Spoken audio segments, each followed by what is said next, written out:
آخر ایسا کیوں ہوتا ہے کہ انسان اپنا سب کچھ لوگوں پر قربان کر دیتا ہے، اپنا وقت، اپنے احساسات، اپنے جذبات، پھر بھی اکیلا رہ جاتا ہے؟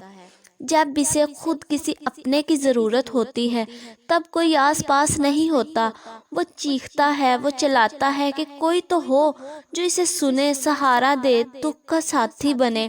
جب وہ خوش ہو تو اس کے ساتھ ہنسے، جب اداس ہو تو اس کا غم بانٹے۔ آخر کیوں لوگوں کو کسی کا خلوص نظر نہیں آتا؟ کیوں کسی کی سچائی کی کوئی اہمیت نہیں؟ آخر کیوں مطلب پرستی احساسات پر بازی لے جاتی ہے؟ محبت ہو یا دوستی، رشتے ہوں یا کوئی اور تعلق، سب بس مطلب کی حد تک ہی ساتھ رہتے ہیں۔ آخر کیوں؟ آخر کیوں لوگ بدل جاتے ہیں، اپنے وعدے بھول جاتے ہیں، ساتھ گزارے ہوئے لمحات بھول جاتے ہیں؟ آخر انسان اتنا خود غرض کیوں ہے؟